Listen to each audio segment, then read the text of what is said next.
All right, I'll start with a brief recap and tell you this was a very tough last 72 hours of decision making as we viewed the body-worn camera footage and had to make decisions on how to release this as we continue to talk about transparency. And we thought the best way, as the Commissioner mentioned, was to gather the press to see the video uncensored, so to speak. Although we had to edit for the sake of brevity, the entire ordeal went on longer than about 45 minutes to an hour of negotiations and attempts to get the children released unharmed and attempts to get the suspect in custody unharmed.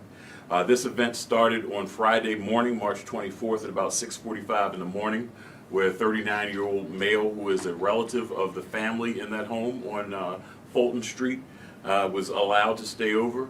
And somehow or another, he woke up and had some sort of problem going on.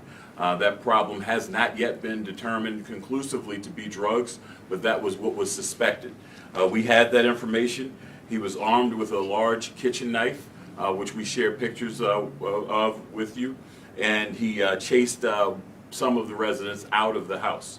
He went into the bedroom where the children were sleeping and held both of the children at knife point for that time period, from the time that we got the call until the time that officers went in and an officer fired his gun to stop the suspect.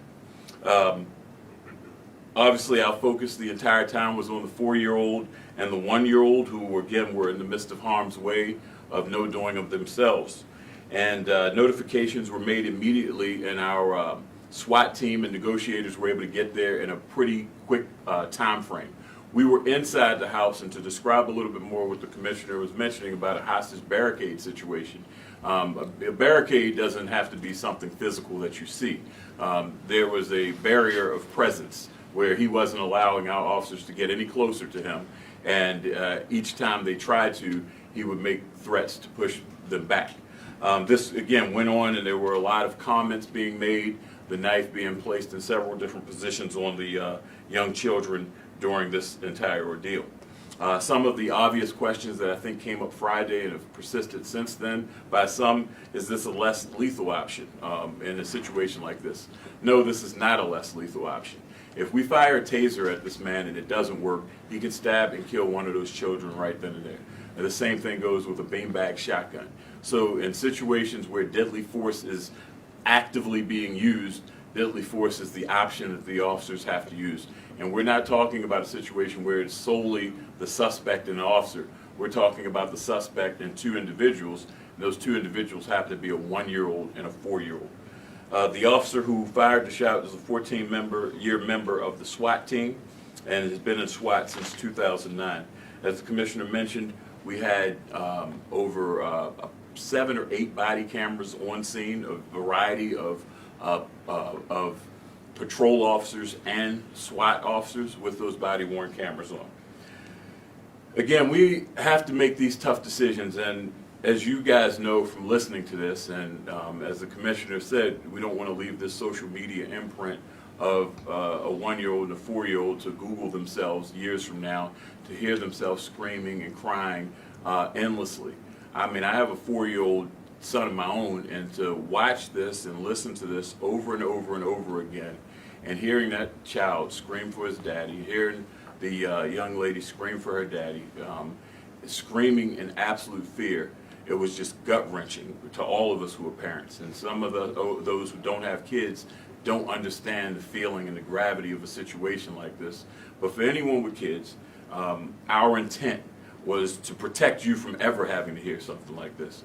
Been in this business for nearly 20 years, and this was truly one of the toughest scenarios to watch unfold. It was riveting, and you guys saw a half an hour of more than an hour plus worth of body camera footage, and it probably captivated you the entire time watching this play out, and that's real life stuff.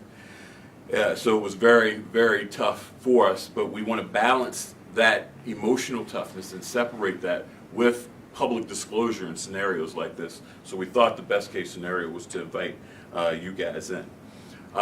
Suspects are not killed because they're highly agitated. We deal with highly agitated people on a regular basis. We deal with frustrated people on a regular basis. Suspects are killed because they're not complying in their active threats. And in this scenario, we had an active threat. We were not going to wait for a deceased 1-year-old or a deceased 4-year-old before we acted. And the bravery that was shown by the men and women of the Baltimore Police Department is absolutely unparalleled, from the officers who first responded to the scene and calmly talked for 45 minutes to this man, and the SWAT officers who were tasked with making one of the toughest decisions of their lives. And we know that this is a tremendously tough scenario to have been placed in. So with that, I know you guys have a number of questions to ask after viewing the video. Is there anything else that we needed to fill in before we started? So questions? What's the name of the guy who instructed the SWAT team as they got? I'm sorry? There's a person who was instructing that SWAT team saying, I want you to go up there and calmly, kill this guy. Who was that? That's the sergeant of the SWAT team. And again, if your child or a relative of your child is in a situation where they have a knife being held up to them, you want grace under pressure. You want calm. You want a leader. And I know the commissioner probably wants to speak more on this. The leadership of the sergeant to make a calm decision in a scenario that we don't normally have. So, you want to echo that? Okay. Just to ask this question, was there, obviously the video shows a very tense situation. At the time that Officer Wing was up the steps, there had been a period of calm. Am I correct? That's what it looks like. Is there video that shows what Owens was doing at the time the shot was fired? I mean, was he doing something different?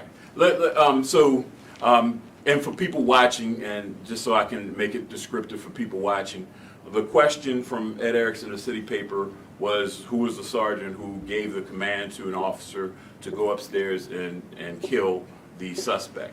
That conversation was had, that decision was made. That was the SWAT supervisor. The question from James, WBAL, is what was going on at the moment the shot was fired. Throughout the entire ordeal, there were moments of up and down and up and down and up and down. During the video, and I know we only were able to show it once because of how long the video is, you see the blade flickering in the light, and the blade is up to the neck of the child at different points, and up to the body of the child at different points throughout the video.